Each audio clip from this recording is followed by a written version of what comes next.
Morning, everyone, and welcome to Keough'S Corner, the last show of 2020, if you can believe it.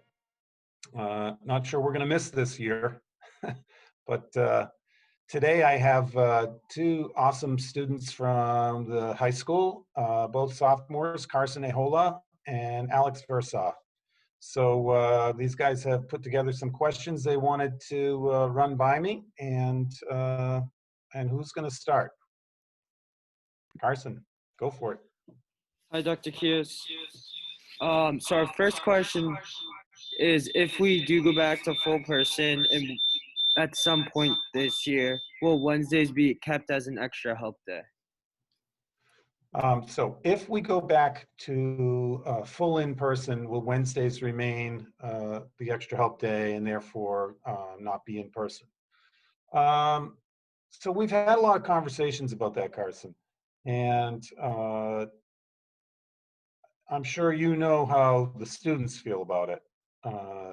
We've gotten feedback from the kids and from the teachers who feel like that Wednesday break in person has been a really positive thing.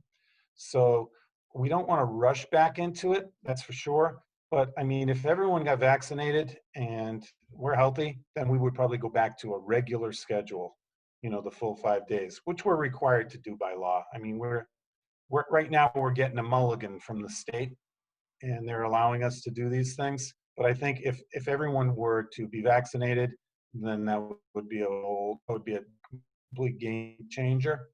But I will say this: I'm not even looking at it until after the first semester. So I mean, we'll have conversations about it after the holidays and get a little closer to what our thinking is. But this is such a changing dynamic. I mean, look at how things are changing. Right now, there's a pretty serious spike going on. There's expected to be another serious spike after the Christmas break. So, and the older kids seem to be struggling more with the infections than the younger kids. So we're not pushing anything at the secondary level quite yet.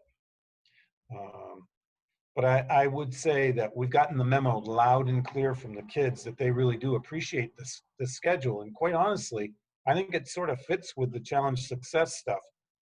But and in many ways, it's more like you'll experience when you get to college, where you have to budget your time wisely, and so if you have a day like a Wednesday, you use it wisely, right? So that's a long way of me saying not sure yet. All right. What do you got, Alex? Next question is, will students eventually be required to have the vaccine before going to school? And how do you predict the vaccine will change the system and the routine, which I guess you kind of touched upon in the last question? Yeah, required, that's probably going to be a state decision. I don't, just like the flu shot is a state decision. I suspect that will be a state decision. So they'll tell us what the deal is on that. I also don't know, I mean, we really don't know how accessible it will be. I saw last night that 3 million 3 million portions of the vaccine were sent out yesterday. Okay, 3 million. Yeah, we're getting started, but 300 million plus in this country, so we have a long way to go. So I'm not sure when that will cover all of us. I think it's probably not going to be until the summer. And so that would be a question probably for next fall, don't you think? At that point, you'd assume that everyone would have had access to it. And I think the state will probably tell us the deal on that. But again, it depends on how accessible it is. Quick follow-up. What was the other part? The other part you touched upon was the how do you think it'll change the school system, which you touched upon with Carson. But my follow-up question is, where do you think the school systems lie on the priority list of who gets the vaccine when? I think that educators will first. I think they're pretty high up on the list. I'm hearing essential workers like hospital workers, and then I'm hearing elderly, especially in nursing homes and those who are especially susceptible. But then I'm hearing that teachers will be up pretty high on the list. And and and I'm also hearing that the recommendation is not for individuals under the age of 16. So uh, right now, I think it will be probably teachers first and then kids over the summer. That's my prediction. But that's a guess. I mean, things are changing so fast. We never know from day to day. Quite honestly, it wouldn't surprise me in the least if the governor in the next few weeks said, the rates are just too high. We're going to shut everything down, go remote. That wouldn't surprise me even a little bit. But he's sticking to his position that he doesn't want to do that because the research is pretty clear that the schools are in many ways safe from home. Right? So our numbers are actually not bad in the schools. We have not to date, knock on wood, had a case over at Chickering. So maybe 3, 4, or 5, I think, at Pine Hill. So the numbers are pretty low at the elementary schools. That's why we have the little kids in. But they tick up for sure as we get into the middle school and high school. Thank you. That was very informational. And like you said, we don't really know much at this point in time. But moving on to our next question, it's about the new start time. How have you felt it has been working this year, and have you seen any changes in like the student behavior? Um, well, it's pretty hard to get a true sense of how it's impacting people because of these these mixed up schedules. I will say this: I haven't heard a lot one way or the other. I'd be curious to ask you guys actually. What do you think? How is it impacting you? Do you feel like the extra hour of sleep is helpful? Do you feel like the end of the day gets long? What do you guys think? I think it works tremendously better than it did last year. I'm able to I definitely wake up feeling more well rested than I did last year, which I think is the point of the whole thing. Awesome. How about you, Carson? Yeah, like Alex said, I feel much more well rested when I wake up. I'd say the only issue is sports, but I mean you can't really do anything about that. But I mean, and we'll see how that affects it in the next year or two when it gets back to normal. But so far, I think it's going really well, and I think most students don't have any problems with it. Yeah, that's good to hear. I I get anecdotal feedback, but I haven't had a ton of complaints. In some ways, it's a blessing.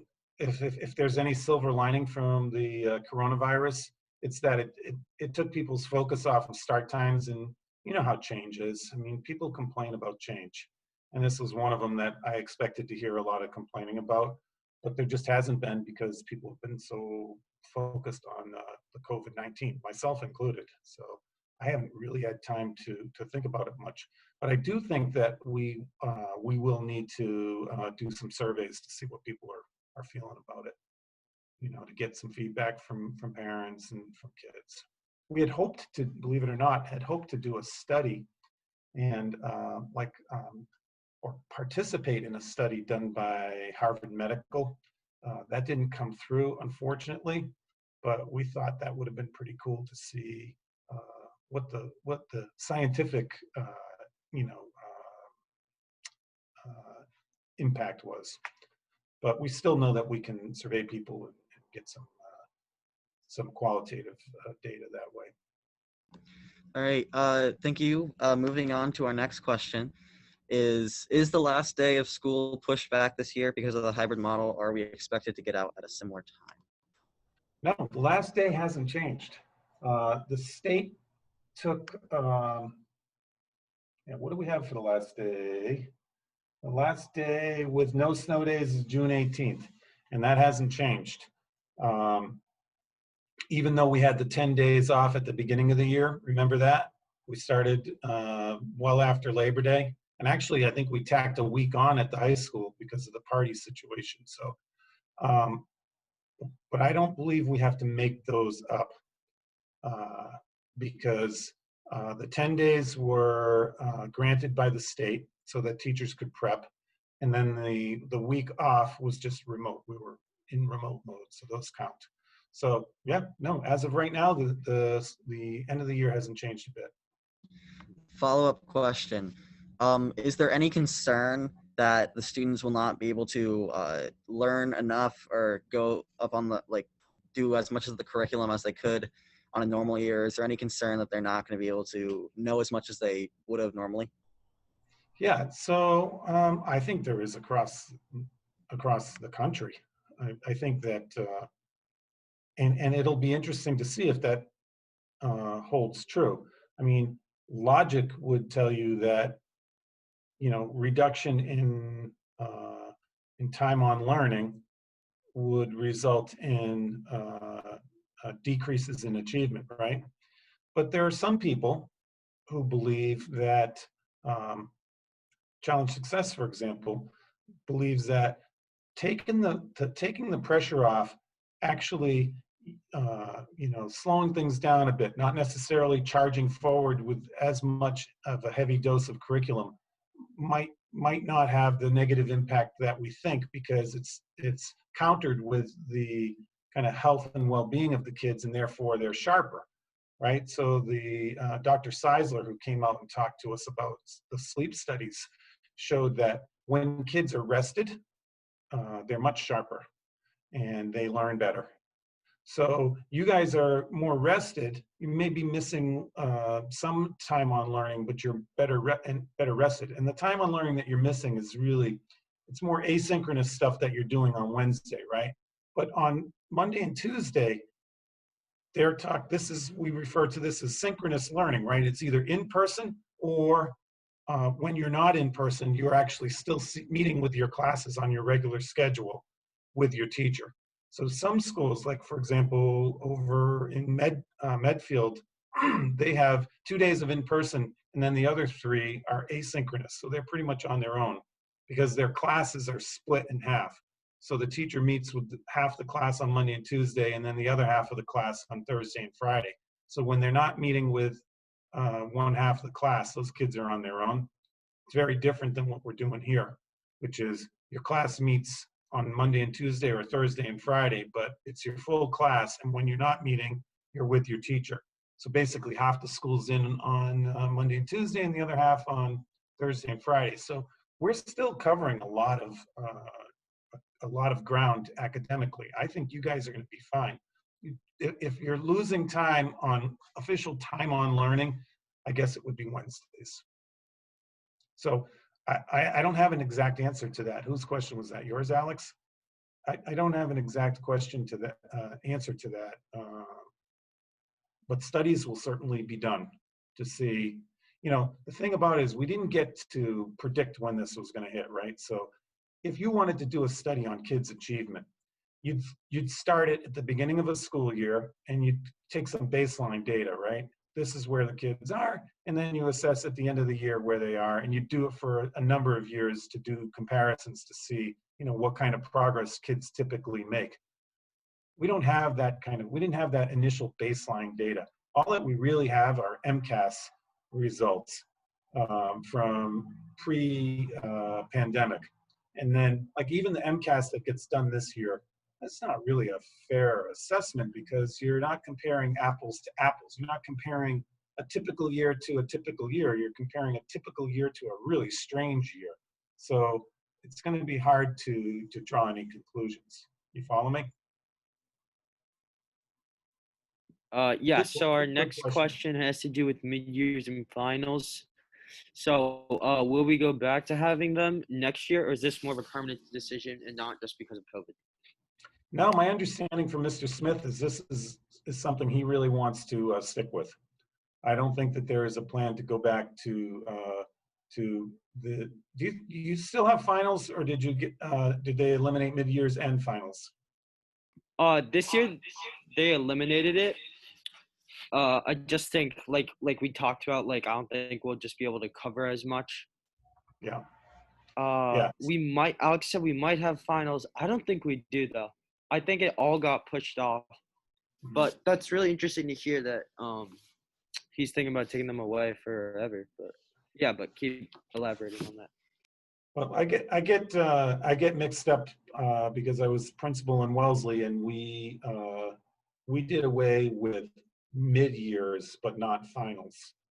But I think what Mr. Smith had talked about is both. And there's a lot of thoughts on that. You can still have a cumulative assessment. It doesn't mean a teacher can't ask the kids in class to do an assessment that covers, the semester, but it wouldn't have the same weighting, right? And it wouldn't have like a semester weighting. So it's not to say that those kind of high stakes assessments aren't going to happen.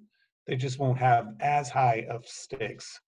And I think one of the things that we're really trying to push kids to do, and teachers to do, quite honestly, is to um,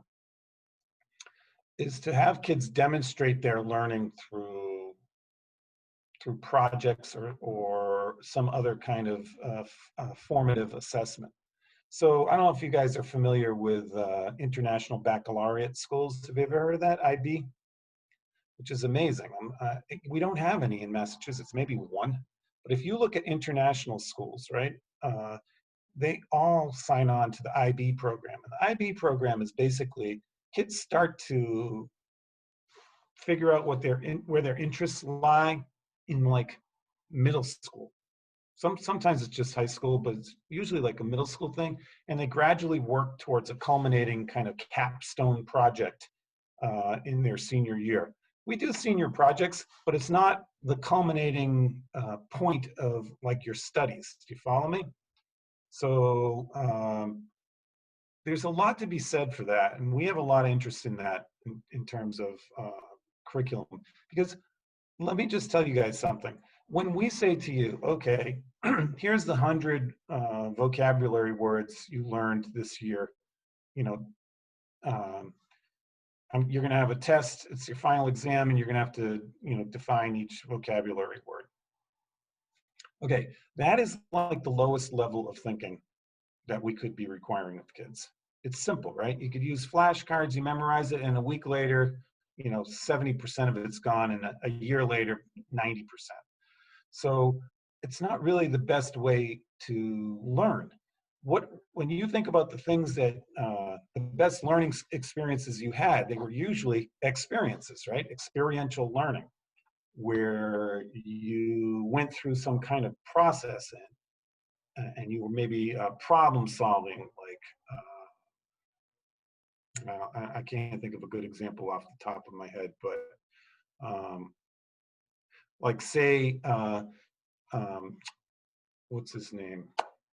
There's a young man, I think he's in high school now. I know he's in high school now, who did the bag project over in Dover. Are you guys Sherburne kids or Dover? Oh, Carson's from Sherburne. What about you, Alex?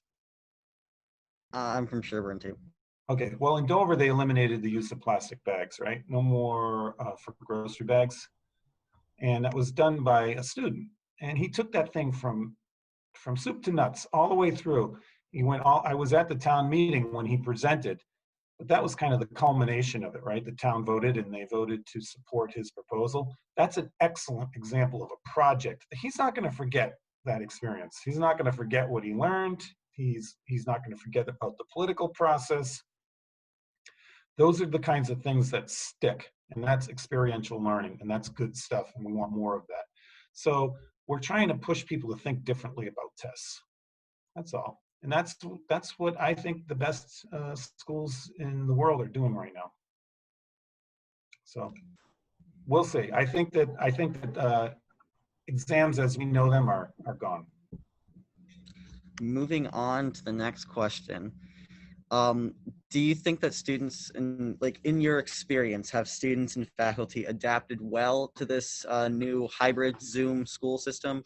Or do you think everyone would much rather be at home? What's your take on everything? I'm going to turn around and ask you the same thing, but because I want to know your opinion. But I do think people have responded really well.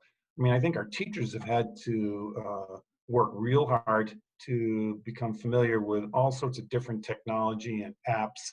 And, how do I teach? Well, I've got some kids remotely zooming into the class, and there's been a lot asked of teachers, and so I think they've adapted amazingly well. But I think that the kids have too, and so I mean, so far so good. I'd be curious though what you guys think. What do you hear out on the streets? What do the kids say to you? Do they like Um, this? Do they not so like it? yeah, from what me and just like mostly kids in our grade, I feel like this is probably like the best we could do. I mean, I would say, I don't know, Alex can talk after me, but I feel like this is the best this situation could get for us. And um, the my real concern was like academically, like not really what I like learned because I knew like we wouldn't still be able to get through everything, but was like socially and personally like not dividing the grades in half and making uh like people in your grade go to your grade and upperclassmen with upperclassmen. Like I feel like that system's working really well because kids can see their friends in school, which like kids haven't done in 7 months like before school started. So I definitely think it's going very well. Alex, do you have anything to add on to that? I do. My take is that it's definitely the most divisive way of learning that I've come across in my 16 years. But the main problem I see is you've got people who are doing really well with this. They're generally like the introverts, the really good people with like people with good executive functioning, and then you've got like people who are like squirrels. They can't their attention span is non-existent, and so it's hard to keep these guys engaged on a Zoom call. And I've myself have experienced just like a lack of being able to focus and paying attention in some classes when it sort of develops. And I've talked to some friends about this where it's just sort of an apathy for schoolwork and school in general, and we never had that on as big as a scale as we did this year. Wow, really well put, guys. Um, yeah, I mean that you guys really nailed it. The socialization, the loss of socialization is a problem from most people's perspective. In the field of education, you can't downplay that. Uh, but at the same time, um, you know, given the circumstances, I guess it's kind of the best we could do, as Carson said. But I also hear what you're saying, Alex. That not all of us have uh, great attention spans, and or like this kind of format for communication. Like I for one really rely heavily on body language. Like when I'm working with an audience, like if I'm speaking to a crowd, I pay attention to whether or not engaging. When I was a principal, it used to shock me that I could see my teachers falling asleep in faculty meetings. Just they were exhausted. That's how I started to realize how exhausting teaching is. I mean, I knew it from my own experiences as a teacher, but when I could look out at the crowd and I could see they were falling asleep, whatever I was saying was putting them to sleep. They were really tired because the work was hard. So I rely on that, and I can't really get a good read through Zoom. So, and I think a lot of teachers feel the same way. And I also agree with you that, like, the apathy, like, uh, not getting our normal exercise, not getting our getting up and moving around all day long. Like right now with these 80-minute blocks, you're not moving as much during the day, right? Has it or kind of emotional? And by the way, what do you guys think about the longer blocks? How's that worked for you? For some classes, you barely notice the time go by, and you appreciate the amount of time just because they're classes you like. But like, for other don't, it like as an average, I think it works. Um,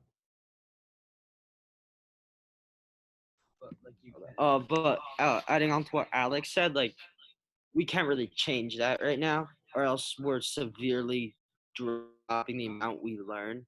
So I think it's one of those things where yeah, that's like bad, but we're just gonna have to live with it. That's all I Yeah. really say about that. Yeah. Well, I will say this, some of these things that we've done, we would never have been able to. I don't think the teachers would have gotten on board with 88-minute blocks. I just don't think they would have. And but given the is where we wanted to reduce the amount of time you guys are passing in, I think we're discovering in college your classes are going to be 90-minute periods or even longer. That's pretty standard. And you take a break in the middle or whatever, you learn to work with it. So what we're preparing you for is typically college, doing that thing, covered the whole school year. You don't even do that in college. You really don't. Maybe a medical exam or a loss, to be a doctor or pass the bar exam to be a lawyer. Okay, well that's a cumulative assessment. But in college, you take semester courses. So at the end of the semester, you might have a cumulative assessment, but not at the end of a full school year. So I don't know when we started it, and I'm not throwing stones at whoever came up with the idea, but I think if we're preparing you for college, we should try and mimic what goes on in college. Yeah, thank you. That was very well put. We are running a little low on time, so we'll just try and speed through these last two questions. We talked about this before the show, so it's supposed to snow a lot Wednesday and Thursday.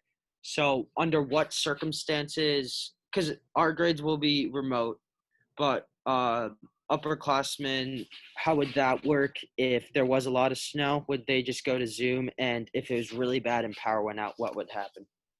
Yeah. So basically, the rule of thumb on the snow days is this: um, if the snow is heavy enough that we're seeing widespread power outages, then we're not gonna expect people to have a remote day because some people will be able to Zoom in and some won't.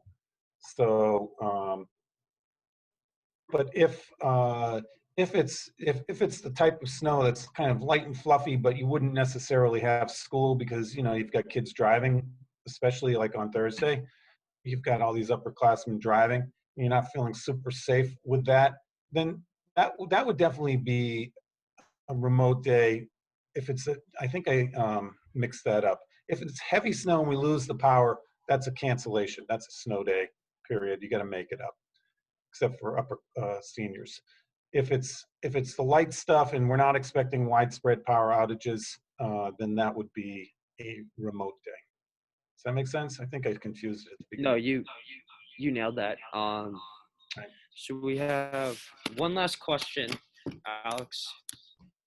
This is more of a sort of question to help us like wind down, but winter break is coming up, and what are your vacation plans? What do you plan to do? What's your big like? Yeah, what's your stay-at-home Christmas plan? Nothing special, right? I mean, I can't travel. I don't expect my family to visit.